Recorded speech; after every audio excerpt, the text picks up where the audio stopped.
ইনশাআল্লাহ দেশনেত্রী বেগম খালেদা জিয়া সুস্থ হবেন। আর বিদেশে যাওয়ার ব্যাপারে আমাদের সর্বোচ্চ প্রস্তুতি রয়েছে। যখনই ওনাকে বিদেশ নেওয়ার জন্য মেডিকেল বোর্ড যথোপযুক্তভাবে তৈরি মনে করবেন, শারীরিকভাবে মনে হবে যে ওনাকে সেফলি ট্রান্সফার করা যাবে, তা আপনারা সবাই সাক্ষী কী অবস্থার মধ্যে দিয়ে আমাদেরকে বিগত 6টি বৎসর পার করতে হয়েছে। কাজে এই অবস্থার মধ্যে মেডিকেল বোর্ডের সদস্যরা অত্যন্ত দৃঢ়তার সঙ্গে এবং অত্যন্ত professionally they are handling the matter. অর্থাৎ আমাদের যে এইখানকার যে শুধু যে দেশের চিকিৎসকরা এটার সাথে ইনভলভ তা ভাবার কোনো কারণ নেই। আমি সব সময় আপনাদেরকে মেডিকেলের সদস্যদের নাম সব সময় বলেছি, আমি আবারও আজকেও বলতে চাই যে আমরা প্রফেসর ডক্টর শাহাবুদ্দিন তালুকদার এখানে উনি আছেন, এখানে ডক্টর এজেড সালে আছেন, ডক্টর মাসুম কামাল আছেন এবং ডক্টর জিয়াউল হক আছেন, ডক্টর জাফর ইকবাল আছেন এবং সেই সাথে আমাদের ব্রিগেডিয়ার সাইফুল ইসলাম আছেন এবং এর বাইরেও ডক্টর শিজান অর্থাৎ লুৎফুল আজিজ উনিও আছেন, professor AQM Mohsin, professor doctor Shamsul Arefin এবং ওনার প্রধান চিকিৎসক ডক্টর ফখরুদ্দিন মোহাম্মদ সিদ্দিকী এবং doctor professor doctor Nuruddin Ahmed, এনারা বাংলাদেশ থেকে আছেন। এর বাইরেও সব সময় ওনার চিকিৎসার ব্যাপারে জন পেট্রিক কেনেডি এবং জেনিফার ক্রস এবং প্রফেসর গোল্ডস্টোন, এই তিনজন লন্ডন ক্লিনিকের চিকিৎসক এবং প্রফেসর ডক্টর রিচার্ড, উনি হচ্ছে লন্ডন ব্রিজ হসপিটাল অর্থাৎ আপনার কিংস কলেজের উনি প্রফেসর, উনি আছেন।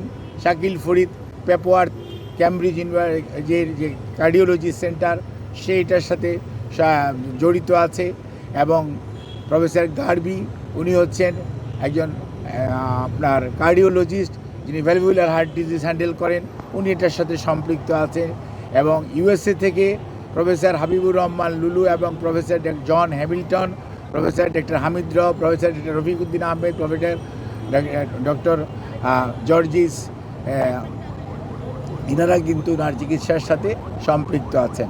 কাজেই সব সময় এই চিকিৎসার সমন্বয়ের জন্য ডক্টর জুবাইদা রহমান উনি আগে লন্ডনে ছিলেন, গতকালকে উনি এসছেন এবং উনিও সার্বক্ষণিকভাবে এই চিকিৎসা মেডিকেল বোর্ডের সকাল বিকাল যে মেডিকেল বোর্ড বসে পরামর্শ করে সেই সমস্ত বিষয়ে উনি অংশগ্রহণ করেন এবং সার্বিকভাবে ওনার পরিবারের সদস্যদের মধ্যে বিশেষ করে সৈয়দা শামেলা রহমান এবং শামীম ইস্কান্দার সাহেব সহ পরিবারের এই মেডিকেল বোর্ডের সভা বসার পরবর্তীতে তাদেরকেও এবং আমাদের ভারপ্রাপ্ত চেয়ারম্যান জনাব তারেক রহমান সাহেবকে, আমাদের দলের মহাসচিব মির্জা ফখরুল ইসলাম আলমগীর সহ দলের সর্বোচ্চ পর্যায়ে নেতৃবৃন্দকে যথাযথভাবে অবহিত করে রাখা হয়েছে।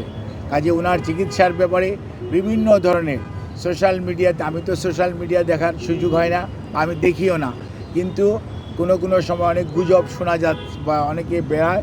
আমি সবাইকে অনুরোধ করব, দয়া করে দেশনেত্রীর এর প্রতি যদি আপনাদের শ্রদ্ধা এবং ভালোবাসার নিদর্শন স্বরূপ বিনীতভাবে অনুরোধ করব, আপনারা দয়া করে যে ফ্যাক্ট এটার বাইরে কেউ গুজব ছড়িয়ে মানুষকে দয়া করে বিভ্রান্ত করবেন না এবং শুধুমাত্র আল্লাহ রাব্বুল আলামিনের কাছে দোয়া করেন।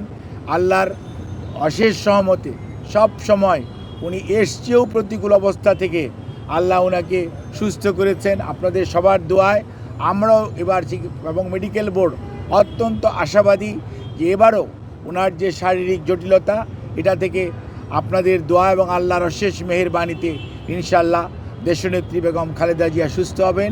আর বিদেশে যাওয়ার ব্যাপারে আমাদের সর্বোচ্চ প্রস্তুতি রয়েছে।